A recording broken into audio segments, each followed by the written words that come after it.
Good evening or good morning, wherever you are in the world. I'm Regina Yao, and I'm the founder and president of the Pixel Project. And I'm moderating the 10th YouTube session of the 9th annual International Women's Day edition of our Read for Pixels campaign.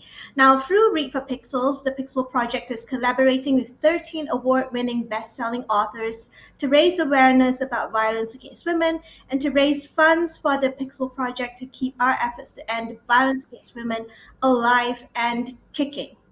Now, we'll be telling you more about the Read for Pixels fundraiser, which has lots and lots of exclusive author goodies a little later in the session.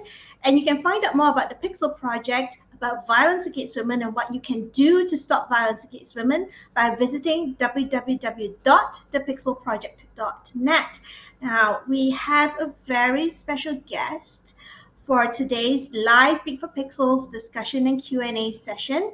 Kimberly, and Kimberly is here with us today to talk to us about her books and all. And just to tell you a little bit about Kimberly, so Kimberly is is the USA Today and internationally best-selling author of 8 novels, including The Personal Assistant, which came out on the 29th of November last year. So that's her latest book. The Marriage Lie, a Goodreads Choice Award semi-finalist for the Best Mystery and Thriller, and the co-authored #1 Audible original Young Rich Widows. Her books have been published in more than a dozen languages and have been optioned for film and television. So we might see Kimberly's stories on the screen at some point in the future. And she is a graduate of Agnes Scott College, and Kimberly Belle divides her time between Atlanta and Amsterdam. It's so cute, like 2 A's. 2 places. Right. Yeah. So aside from today's Read for Pixels live stream session, Kimberly, you have also generously donated some exclusive signed and personalized book bundle to the stash of author goodies that we have as treats for Read for Pixels donors, and you're opening it to donors worldwide. So let's have a look. So it's Kimberly Belle's Murder and Mayhem bundle, and there's only one of them. And the bundle includes The Personal Assistant, which is a first edition hardcover, and My Darling Husband in paperback edition, and Stranger in the Lake, the paperback edition. And Kimberly will tuck in 3 bookmarks. So you have one for each. So if you get interrupted, hopefully not, in the middle of reading these books, you can actually still find your place in it, come back to it. Yep. Oh, you have one for each? I have, this one is a My Darling Husband one. This is The Personal Assistant. And then this is the Killer Author Club, which I run with a couple of other authors. We interview authors. Yeah. So Kimberly will sign and personalize the books for you. So if you donate to get it, we'll get in touch with you to get your personalization request for Kimberly. Yep. And then, so the second goodie is really, really rare. So Kimberly is offering a generous donor anywhere in the world the chance to name a minor character in her next thriller. And this is rare because authors don't always offer tuckerizations like this. So what's in this is you get to name a minor character in her next novel. We don't know who the minor character is yet, but knowing Kimberly's writing, it will be a goodie. And you will get a signed and personalized first edition copy of the book when it is released to keep as a memento. So you can go show everyone you know, hey, look, I'm in this book. And just remember, terms and conditions apply. So when you go to the listing on the fundraising page, please click on it and scroll down and click on terms and conditions. Just read through it. Nothing onerous, just to make sure that everyone's on the same page. And goodie number 3, also for any donor worldwide, is to get chatting with Kimberly for 30 minutes on Zoom. So Kimberly has donated a 30-minute Zoom session for you to chat about everything with her, from your favorite murder mysteries to tips on writing your first mystery or thriller novel to the glory of fur babies, because I think Kimberly has one. You have a dog. She was just barking, so excuse me for that. Yeah. Okay, so Or we could do book club. We can do book club too. oh If you want to yeah, do a book club, I'll pop in for that, whatever you like. yeah, and this session will be conducted in English. Yeah. So you can get the session Or for your. Dutch. I could do it in Dutch too. Oh, you can do it in Dutch too? Okay, that's so cool. So you can do it. So whether you are an individual donor, a book club, or even a library group, in whether you need it in English or Dutch, Kimberly's your person.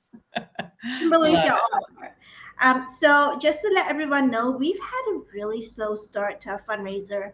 Right now, we've only raised $2,370. That's 47% of the way towards a $5,000 goal so far. It's already the fourth week of the campaign. The campaign ends at. Uh-oh. Did we lose her? Okay. There she is. Sorry, everyone. Um, Phew! sorry everyone. My laptop has just been acting up lately, so it's been it's been switching between cameras. Yes. All good. Um, I'm just glad you're back. yeah. Okay. So you can hear me clearly. Yes. So it's the fourth week of the campaign, everyone, and the campaign is slated to finish. The fundraiser is slated to finish on 15th of April. 15th of April. So we have about 3.5 weeks left to get to 5K.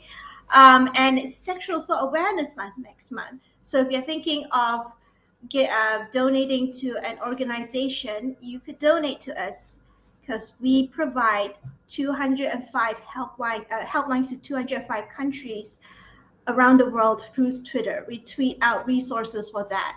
So if you need help anywhere in the world, if you're on Twitter, follow us, please. Every day, without fail, we tweet out those helplines so you can get help locally.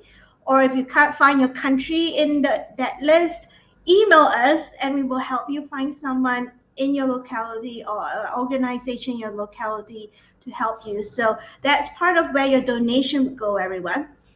Um, just a reminder, if you're watching this session on YouTube right now, you will be able to ask Kimberly questions live.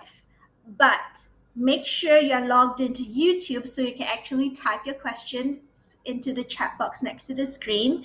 And Anusha, who's today's producer and chat box moderator, will relay them to me to put on screen and read out to Kimberly to answer. And now, hopefully my computer will behave. Now over to Kimberly. Kimberly, what will you be reading for us today? I am going to be reading from The Personal Assistant, which is, like you said, my latest novel. It is the story of an Instagram influencer who wakes up one morning to discover that the posts that she may or may not entirely remember posting the night before has gone viral, but not in a good way, in a really, really bad way. She is basically getting canceled while she watches the comments roll across her screen. So she calls her personal assistant to help her do damage control, a woman named AC, who's her kind of her right-hand woman. And AC has gone completely silent. She is not responding to any of the texts, any of the phone calls. And as it turns out, she's not just silent, but she's actually missing. And the police come looking to Alex, the influencer, and her husband for clues. And her story is interspersed with the story of a woman named Anna Claire. And she is a maid in southern Georgia in like the 1990s. And so we're hearing kind of both these stories. They're woven together and then come together at the end. So I'm going to read the prologue, which is from Anna Claire's perspective, the maid's perspective. And this is kind of how the story starts. This is how it begins. Flying down a country road, windows down, music blaring. An old Journey classic, one she knew by heart. She belted the lyrics into the warm wind. The road she was flying down was like all the others in this godforsaken chunk of southern Georgia. Two faded lanes slicing through endless pecan fields, and she took the curves faster than she should. Running with the devil, her father would say if he were here. But it was the perfect fall day, and her hair was flying, and the guitar riff made her think of her brother, who she missed like crazy. She wondered if he was even alive out there on the West Coast, and if so, how a Southern boy like him could survive in all that constant rain and gloomy green. Up ahead, a truck lurched out of the field, lugging a belly piled high with nuts on the way to the factory. It turned her way, engine puffing up twin clouds of exhaust as it lumbered straight at her, its wide girth eating up the asphalt. She gripped the wheel, her right tires hugging the shoulder. This country road wasn't big enough for them both. The truck driver didn't slow, didn't move over either, though he lifted a hand in a friendly wave. There wasn't much she agreed about with her father these days, but he was right about the pecan farmers. They already owned enough of this county. The least they could do was share the damn road. Suddenly, they were side by side.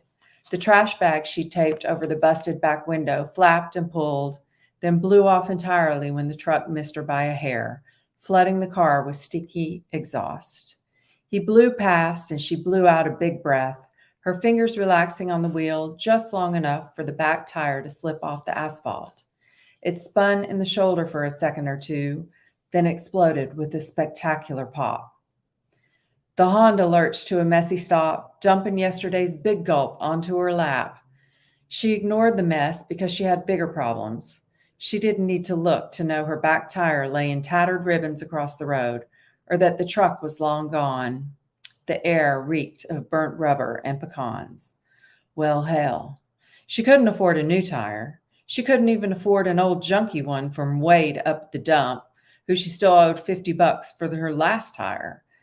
The hotel where she worked was a good 5 miles from here, and it's not like her asshole boss offered sick days. You don't work, you don't get paid. It was as simple as that. She rested her forehead on the wheel and thought through her options, but she didn't like any of them. Her father was no help. The last time she asked him for a loan, he called her a devil child, and she wasn't looking for a repeat scolding. She couldn't hitchhike, not in this getup, an up-to-there dress that could do double duty as a costume for slutty maid. Hitchhiking was how girls like her got in trouble. So, walk then? She groaned, lifting her feet from the floorboard where a slice of toe peeked through the sole of her battled flats. So far, I really, really hate this day. She didn't hear the car sidle up alongside her until it was already there, motor purring in her ear. She lifted her head, looking into a window as black and smooth as a mirror, her own face staring back. With a whir, it lowered to reveal a man, dark hair, square chin, sharp cheekbones under shiny shades, her very own knight in shining armor. He whipped off the sunglasses and tossed them on the console. Looks like you could use some help. So that is the prologue, and I think you can probably feel that she's about to get in some real trouble. Oh, yeah. Anyone who turns up just like that, just when your car is broken down and they're not a family or something, yeah. Mm-hmm. Yeah. Yeah. Be careful what you wish for, right? Somebody coming to save you, a knight in shining armor who's maybe not got the best intentions. Yeah. So, leading on from that, let's talk about your female characters. So your books are all spearheaded by complex and resilient. I think resilient is a word that kept pinging around my head when I was reading your books. Female protagonists and characters who have to navigate difficult and life-threatening situations with courage and resourcefulness. I think we were talking about that before we went on air, where your female characters are the ones who have to get themselves out of the messes that happen in their lives. Mm-hmm. And these female characters include Beth Murphy in Dear Wife, who plans to escape from her violent husband down to the last detail. And I'm going to stop here and just say that is very realistic, because you have to, all our years in, working in the violence, anti-violence against women movement, you have to plan. And that is the really realistic of in Dear Wife. And all the way to Jade Lasky in My Darling Husband, who has to contend with deadly secrets that her husband has kept from her. Now, who or what are the inspirations for your female characters?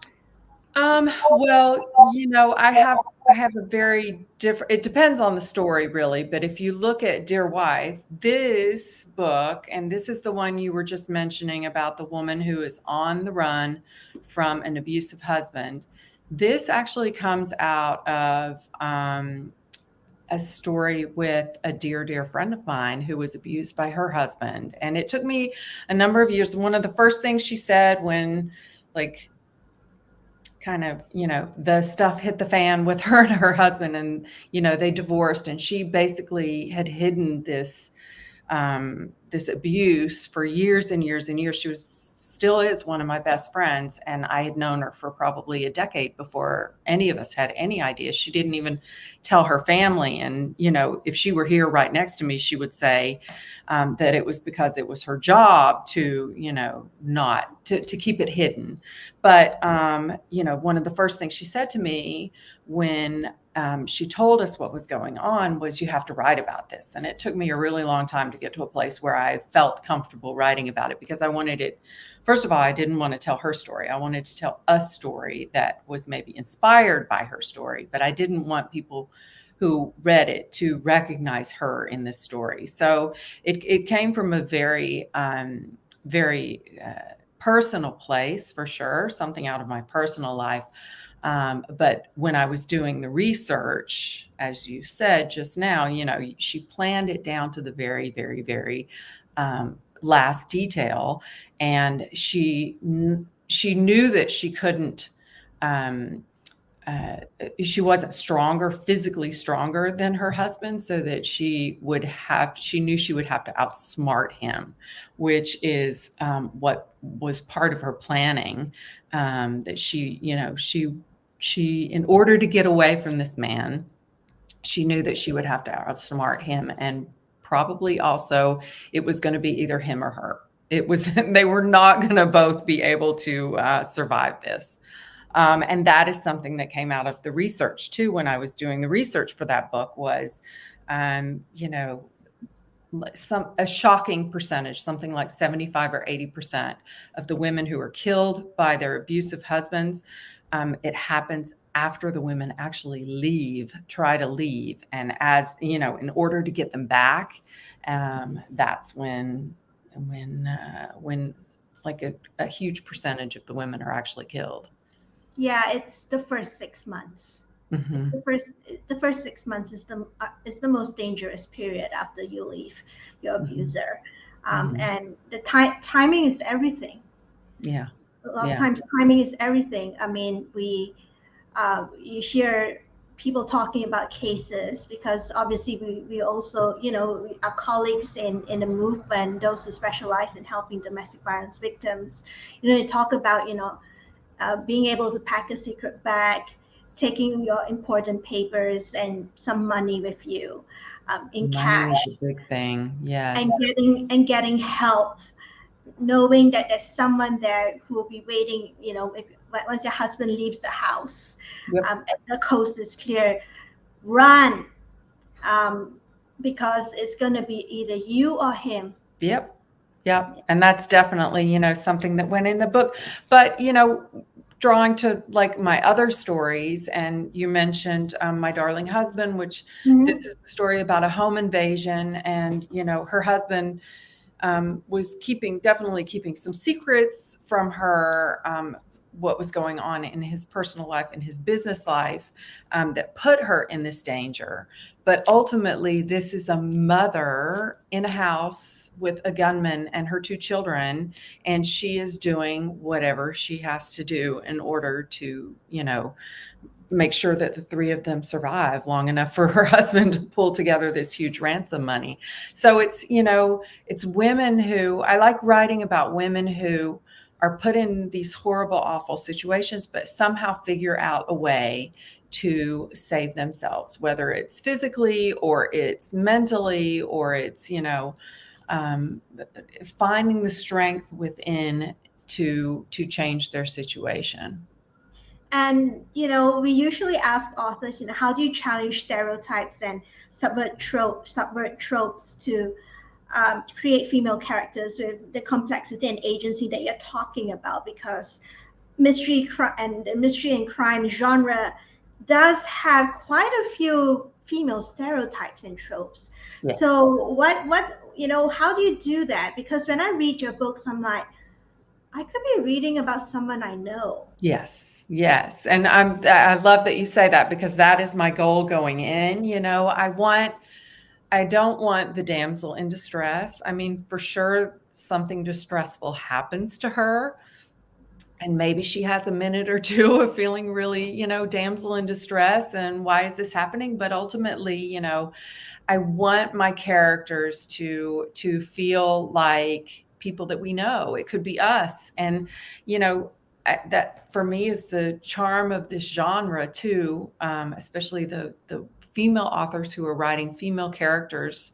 They are making, some really realistic, normal people put in these really abnormal and crazy situations. And, it really could, as I'm reading these books, I think, oh gosh, what would I do if I were put in this situation? And, that makes it a little more interesting of a read for me. And so those are the types of stories that I also try to write.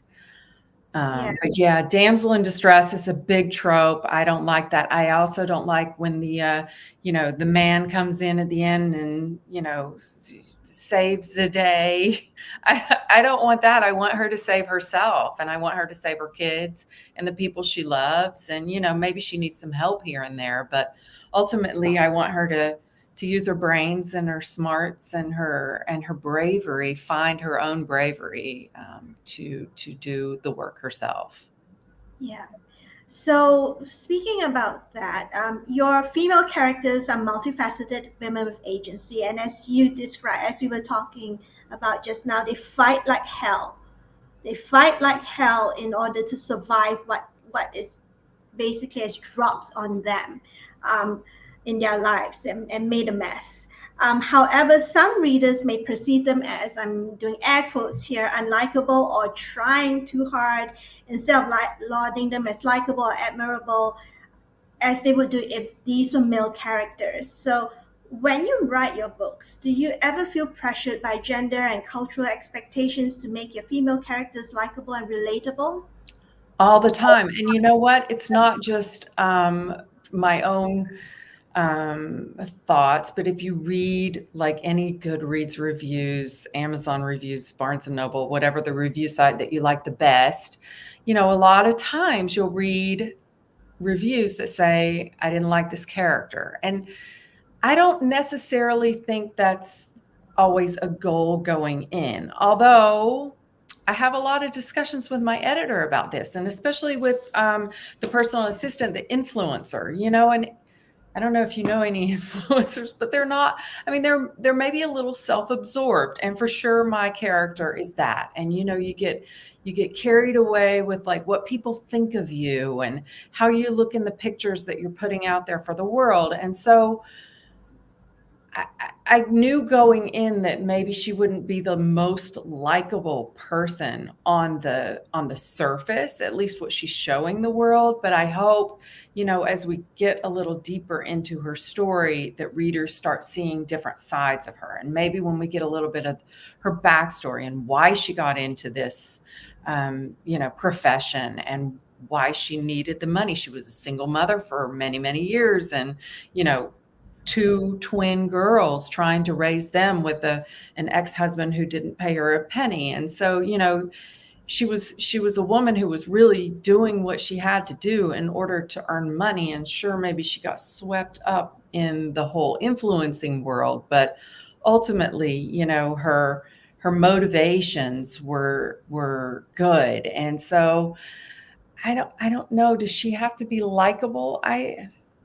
I don't think every female character needs to be likable. I don't think every main character needs to be likable. And if you apply those standards to male main characters, do we even discuss whether or not they need to be likable? Usually not. Yeah. So why do we have to do that with female characters? I don't know. I mean, a- speaking as myself as a reader, I would rather have characters that are interesting Yes. instead of likable because you need something to hold interest, right? Even if Right. it's a villain that you love to hate. Yes. Yeah. Yes. And interesting, relatable. You understand their motivations. Maybe you would have different motivations. Maybe you would have different decisions. But as long as you can understand them and you get them, I agree. I don't think they need to be necessarily likable. They can become more likable during the book, but in the beginning, I don't think they need to start off as likable. I mean, going back to what you said about being relatable, I've noticed that your books definitely pass the Bechdel test with their depiction of complex relationships between women, including female friendships, allyships, and rivalries, which will feel really real to many female readers. And they also include references to aspects of life that women have to navigate, including everything from parenting as a working mother to sexism in the workplace. Why do you think many authors, including mystery and crime authors, still have trouble writing stories that pass the Bechdel test, despite the fact that there are many more things that women talk about other than men? We have so many other things going on. So why are some authors still struggling with this? I don't know. And I like, changing it up with every book. Like, sometimes the theme, like in Stranger in the Lake, it's very much rich and poor, I really think there's so much more to dig into with relationships and maybe it is partly because I do write it's not really women's fiction, and I actually really kind of hate that we have to say fiction and women's fiction because isn't women's fiction just fiction, right? But Yeah. it does tend to go a little more into the emotions and the relationships, and I really like those kind of stories as well. And really, if you look at my books, yes, something awful happens to set off the story. And, yes, there is some suspense and thriller elements in it, but really it's how do my characters respond to this thing and how does it change their relationships? I write a lot about husband-wife relationships. And, like when the trust rug is all of a sudden pulled out from under you, what does that do to your relationship? How do you respond? Do you still are the feelings the same? Do you have to rethink commitments and love and all these things that come with a long-term relationship? And for me, that's the real meat of the story. I mean, sure, it's about how are these people going to save themselves and get out of this situation, but it is also really for me as I'm thinking through the story and writing the story, it's really all about what does this do to their self-worth, to their relationships, to how they think that the world should be, how they want to be in the world. And I think that's really the most interesting part of the story ultimately. Yeah. So, what can you suggest for writers who want to write female conversations and relationships realistically or at least plausibly? I think it's really about just kind of noticing what's going on in the world and in your life. I mean, if I look at the books that I've written, oh, so many of them have come out of things, that have happened or I know of in my real life. I mean, I already talked about Dear Wife. Stranger in the Lake was set. The idea came out of where this book is set in North Carolina. There's a very big difference between wealthy and the the poorer people who live in this very tourist driven town. And that to me is fascinating. There are a million different things that can happen. So I have, the girl from the wrong side of the tracks marry a wealthy older man, and then all sorts of crazy stuff happens. But the rich poor thing is a really interesting dynamic. Home invasions happen a lot here in Atlanta. Unfortunately, I hear about them all the time. So that was something that, developed into My Darling Husband. But I just think, there's so many. I mean, if you just read a paper or watch TV or go to the coffee shop and just listen and watch, there are a million stories happening all around us all the time. And the trick is to find one that speaks to you in a way that you think, oh, I can write 90,000 words and spend, a year of my life thinking about this story. But also something that, will resonate with the people around you, and, and friends, neighbors, general public, because there's so many stories out there. It's just a shame to stick to the tropes and to the, what's already been done. Yeah. So let's pivot to talking about your male characters, because we spent quite a bit of time talking about your female characters. So I've noticed that there's a wide variety of male characters in your books, ranging from the sexist and misogynistic to those who respect their spouses, their female colleagues, friends, and associates as their equals.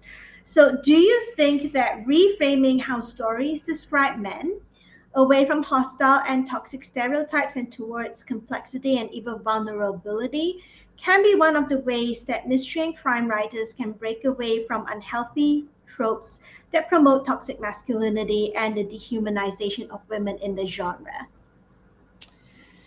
Yeah, I think going back a little bit to what we said before, I think we have, especially female writers, we may have a little more leeway. We can get away with more with men. You can. The first book that I wrote with male characters that I was writing from their point of view, so in their voice, writing from their voice, was Dear Wife. And I was actually really nervous about it because I thought, can I even write a guy? Can I,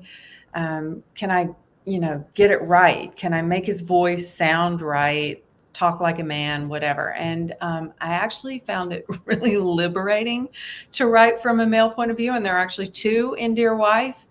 And part of it is, like I said, you can get away with a little bit more. You can be a little snarkier. You can purposely make them unlikable, and you won't get complaints about it because I don't know why. It's not fair, but I don't know why. But I think you can do some really interesting things with male characters. And what I really tried to do in this one, My Personal Assistant, is I started him out as unlikable, and then hopefully by the end, have turned things around. So, I think males tend to put up, a really big kind of a shield. But the more we get in their head and the more we understand what makes them tick, I think you can make some really interesting, give them some interesting motivations, and make some really memorable characters, and not necessarily the villainous kind of characters, but some really interesting male characters. Yeah, so basically you humanize them. Yes, for sure. And, like I said, I mean, now I'm stereotyping, but, males tend to, put up a front and like they've got it all under control and they know what they're doing. But then, once we kind of peel back those layers and you can see some more vulnerability in these males, then that's when things get really interesting for a male character, for me. Yeah, I mean, they might think, sometimes they look like they think they know what they're doing, but actually they don't know what they're doing. Right.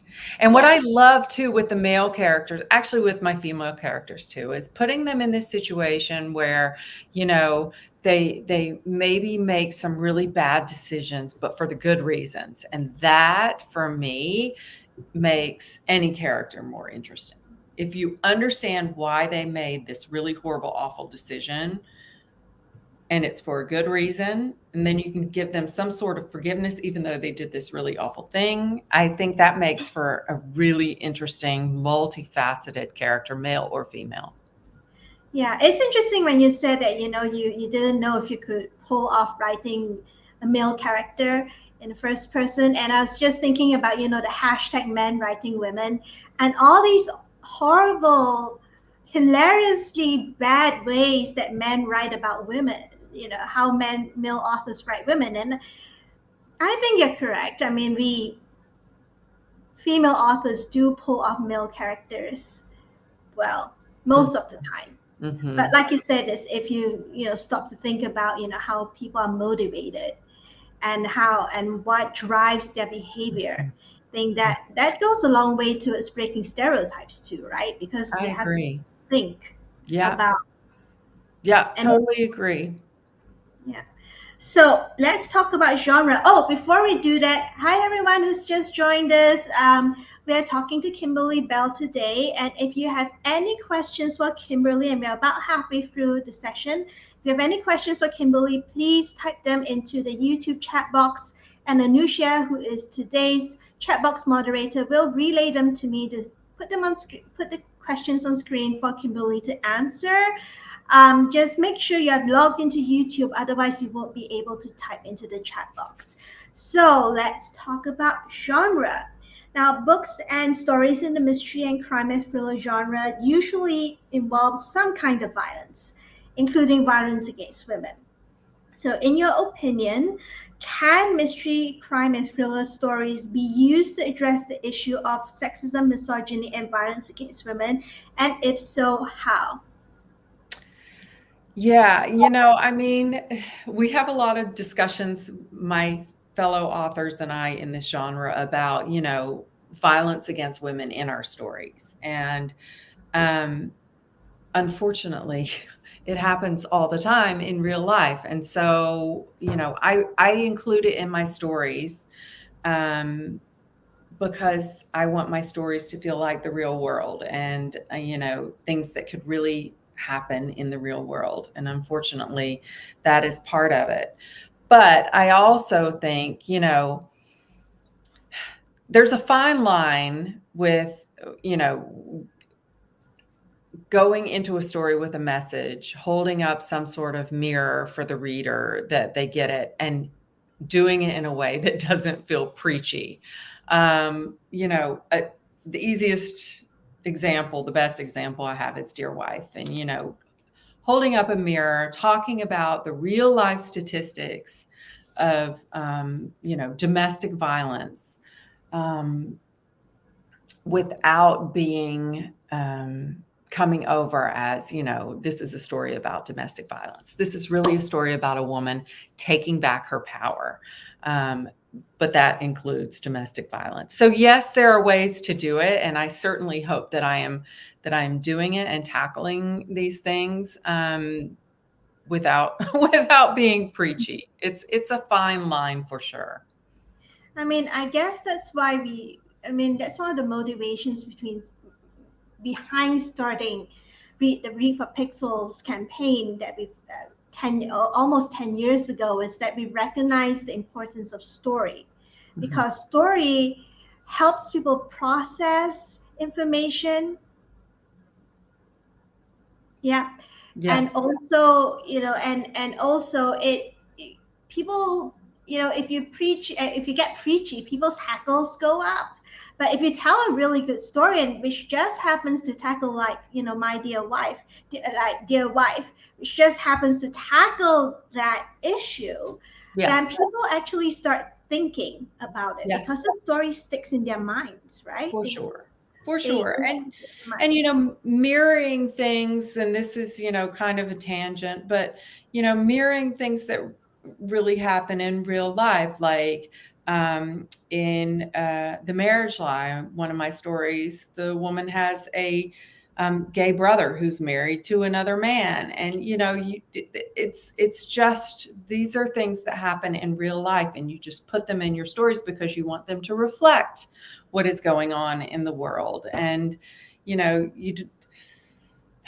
don't always put them in there with a particular message, but it's a reflection of what's happening in the real world. And I think you're right.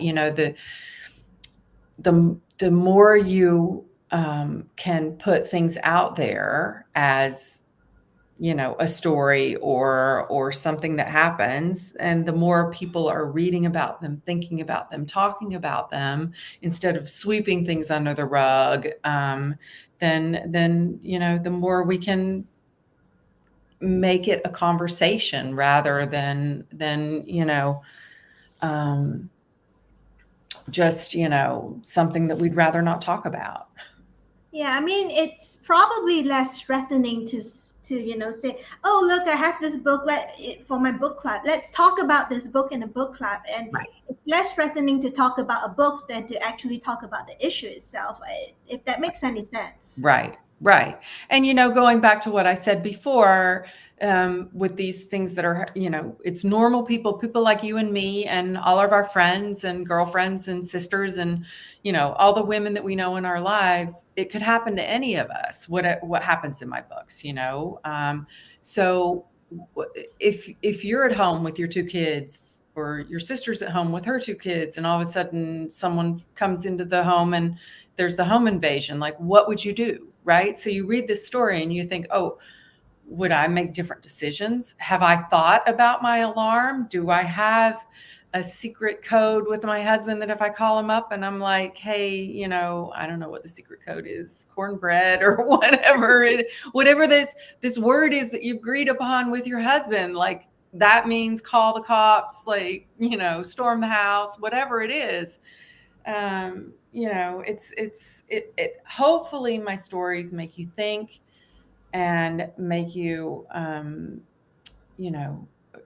maybe a little more aware of the things that could happen, and how you would respond to them. Yeah, I mean, going back to us, the bit where we're talking about, whether to include violence against women in mystery and crime books or not, and we talked about this before, when we were doing a test run a couple of weeks back.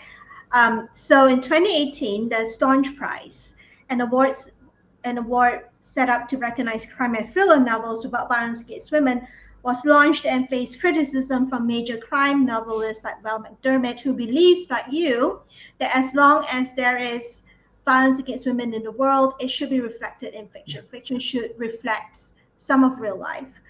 So, what is your take on the idea that mystery, crime, and thriller books can work without some form of violence against women? Do you think it's feasible given some of the long-standing genre conventions and tropes? I mean, I already said why I include them in my books, and I Mhm. think, I mean, what's that story going to be? I don't know. Is it going to even feel realistic? I'm sure that you know, there could be books that don't include violence against women. It's violence against men by men, but I can't write 10 books about that and still feel like I'm representing what is happening in the real world. I could write a book that doesn't Mhm. have violence against women, but not my entire, my career, because I mean, look at the statistics. And so I would much rather tackle it from a different way. Um, you know, I include or I write stories where violence happens against women, and unfortunately that's the way it really happens in the real world. But then instead of, you know, I like to have an ending with some sort of hope, even if it's not all neatly tied up in a bow, that at least my, readers kind of think, oh, well, this girl's going to be okay. She's going to be all right. She went through this horrible, awful thing, but she's picked herself up. She saved herself. She's figured out a way to move on with her life, to heal her relationships, to, you know, to thrive after this. And maybe I don't exactly, by the ending, have everything all tied up, but at least I give a nudge in that direction and some, you know, hopefulness that she is on the right path. And so I'd much rather do that than just not write the kind of stories that have violence against women, because then it's not realistic to me.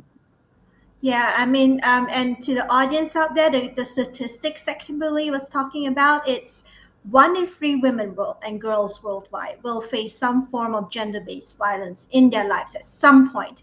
It could be anything from domestic violence to rape to even just street harassment. 99% of women and girls face some sort of street harassment. We can't even go walk down the street in peace. Yeah. And yeah, I think there was like a study that looked at all the results, findings across more than 200 studies, if I remember correctly.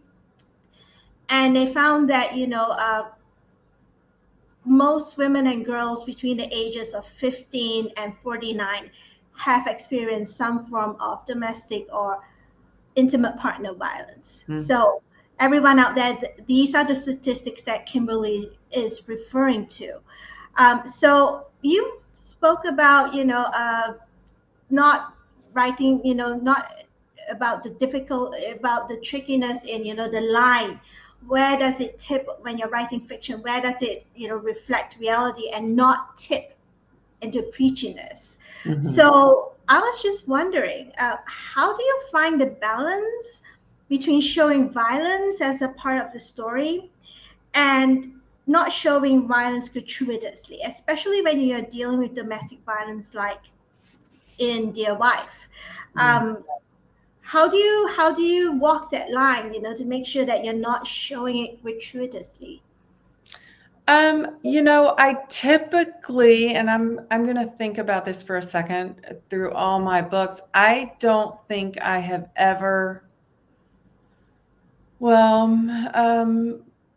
maybe a little bit, but I kind of write about violence the way I write, because, I write about husband and wives, and, when you're in a loving relationship, there is some intimacy. And so I kind of write about violence the way I write about sex. It does not happen on the page.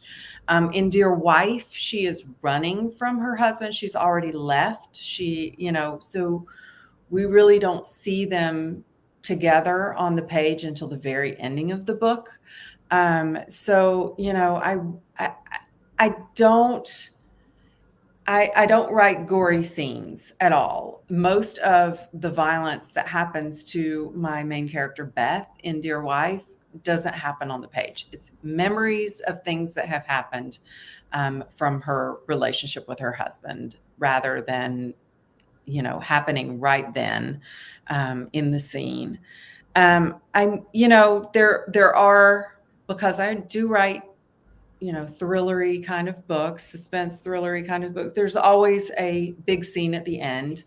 But it's never really gory. There's not a lot of, I don't go into great detail about the actual, violence part. I don't like reading that stuff, so I just don't really include it tons in my story on the page either. But still scary things happen. I just don't go into great detail about it. Yeah, and we were talking a little about the gender differences between male authors and female authors and the way they approach this. And I think we were talking about The Night Agent because I was watching it, and there is such a difference because in The Night Agent there's so many scenes of violence on screen. Mm-hmm. But if you watch or read any mysteries or thrillers by women, they tend to take the approach that you do. It happens off screen, but we are looking at the consequences of that violence. Yes. And that's really important, right? Because Yeah.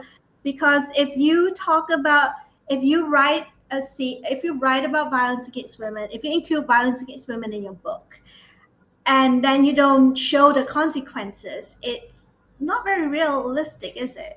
Because Right. there are consequences. Right. And that goes back to what I said before about, for me, the real meat of the story is not what actually happens during the violent episode.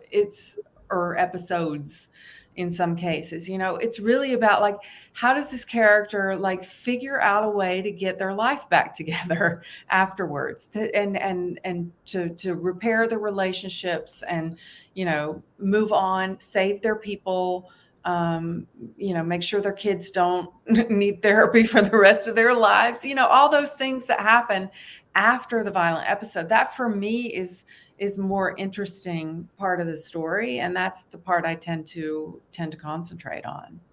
Yeah, and domestic violence survivors, that's their story. Yeah. They call it rebuilding. How do you rebuild your life Right. after the violence? Because that's going to have the violence is going to always have leave some sort of mark on your life. So how do you rebuild it and get on with your life Right. in a way that eventually perhaps you'll be happy and safe. Yeah. Anusha actually pulled up some statistics that we would like to share on screen with everyone. So an average of 137 women across the world are killed by a partner or family member every day. This is by the UN. And according to the World Health Organization, about 1 in 3 women experience domestic violence or intimate partner violence worldwide. That's terrifying. Like 1 in 3. Yeah, 1 in 3. Like, look around you. Yeah, how many sisters do you have? Friends. That's terrifying. Yeah, and it's a lot of times you have to stop to think. It is. I mean, the odds are so high. Mm-hmm. It's like you said, terrifying. So, given that we've looked at some statistics, let's talk about prevention. And let's pivot to talk about prevention a little bit, because one of the important aspects of anti-violence against women activism and advocacy is prevention. And one of the things that we do is we start with the kids.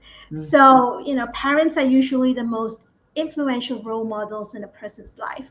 As a mom, what do you think parents can do to help prevent violence against women and girls in future generations, and to get boys involved in helping to do so?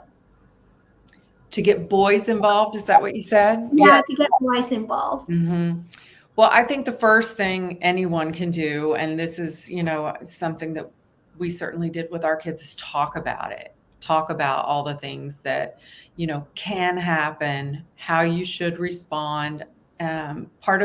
Part of that is, getting your daughter to understand what she could be confronted with, what her friends could be confronted with at some point. But also, I have one of each. I have a daughter and a son, and it's, just as much education for our son as it was for our daughter, because, I don't know what the statistics are about who's doing these, the violence to the women, but I can imagine what they would be. And so I, wanted to make sure that my son understood what was going on as well, so that he would, be on the right side rather than the wrong side. And so that he could, also protect his female friends and sisters and, eventually wives, from what they could be confronted with as well. But I think, conversation, bringing it up, making it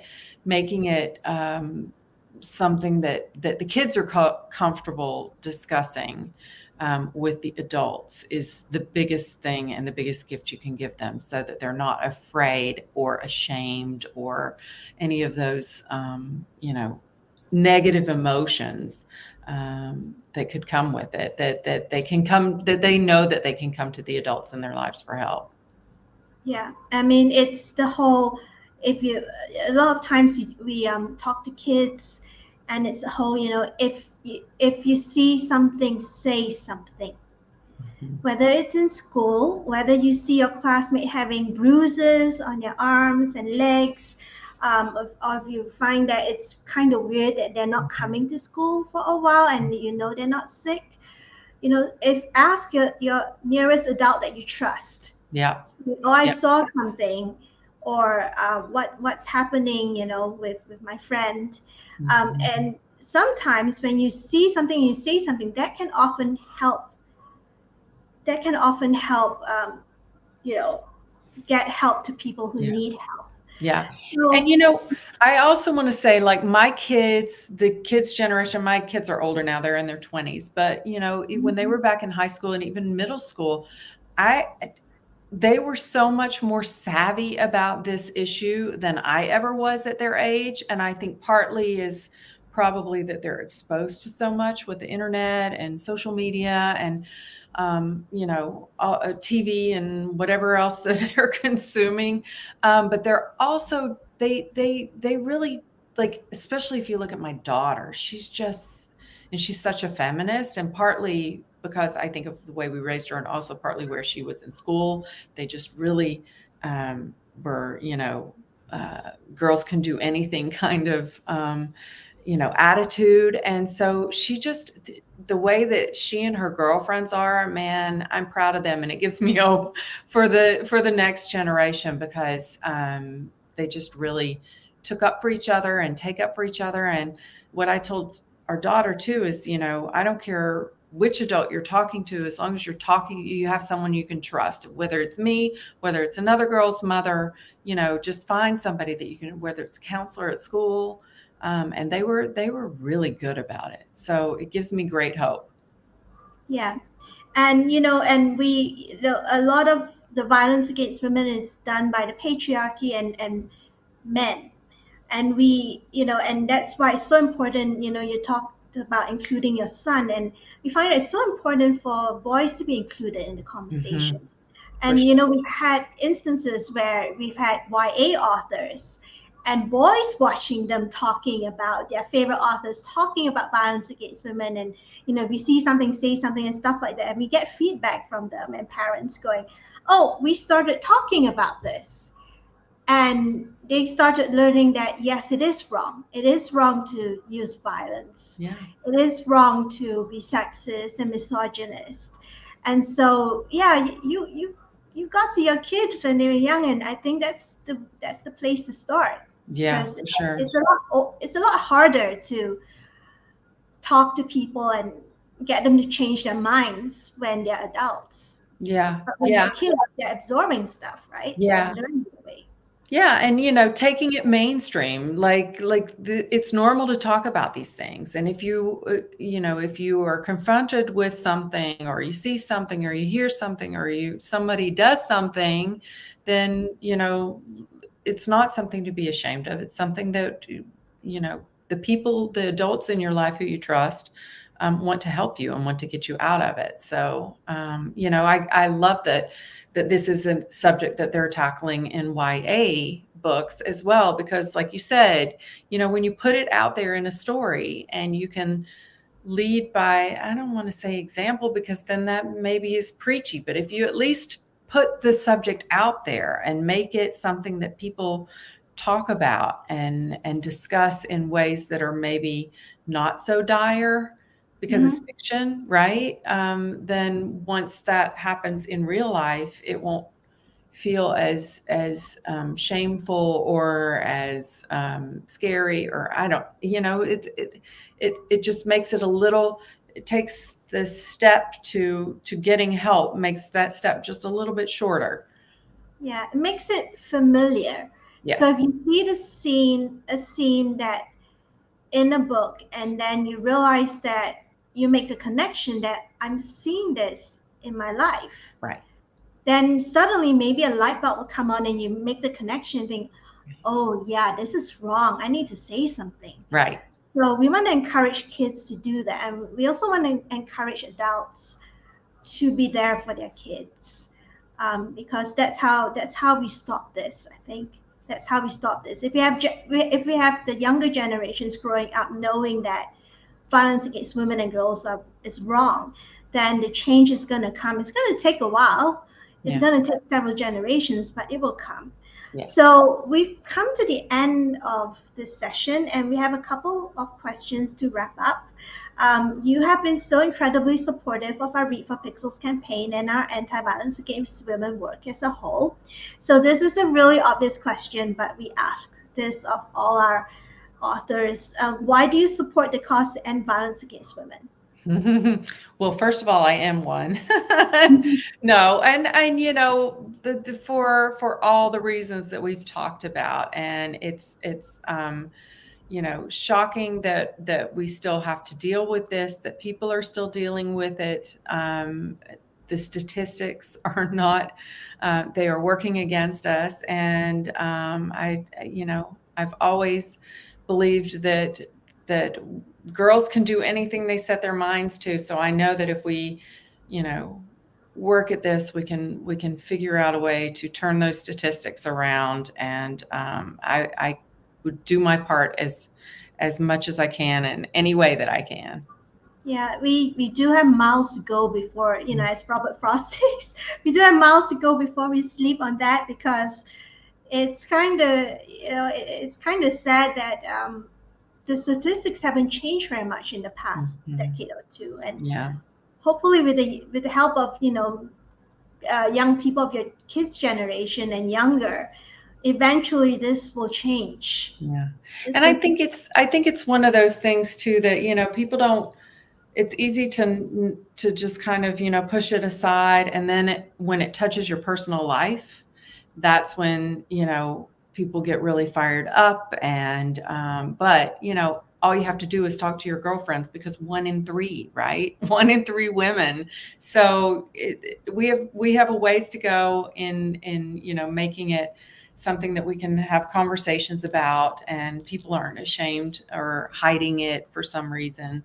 Yeah.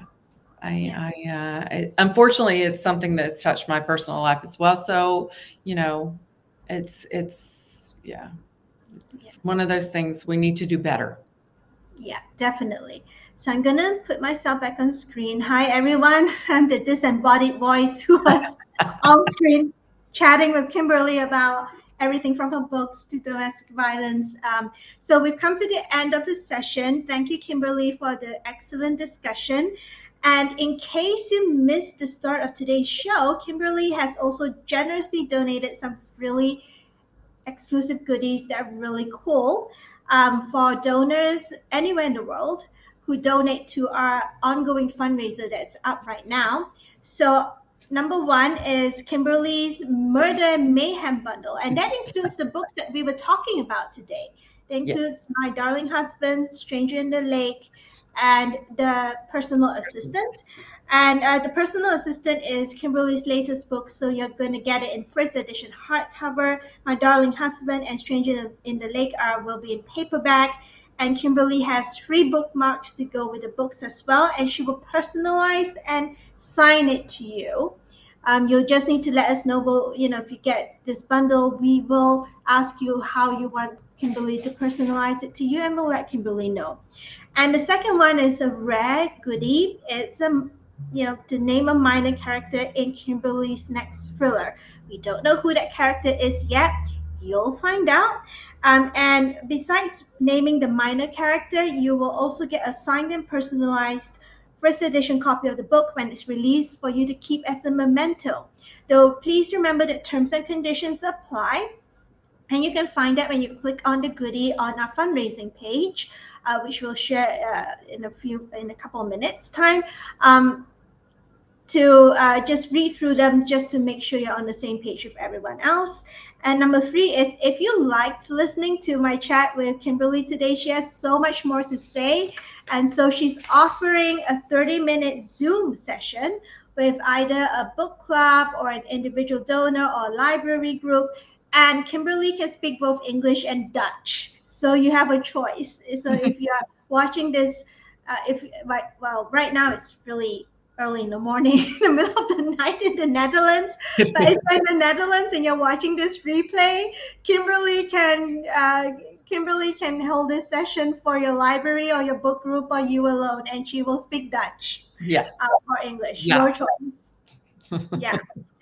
So there are also plenty more goodies available for authors and publishers, including Naomi Hirahara, Liz Williams, Sonali Deb, Chloe Lisa, Adiba Jaikada, Carol Goodman, who also writes. Carol also writes mystery and thrillers, female-centered mystery and thrillers, just like Kimberly.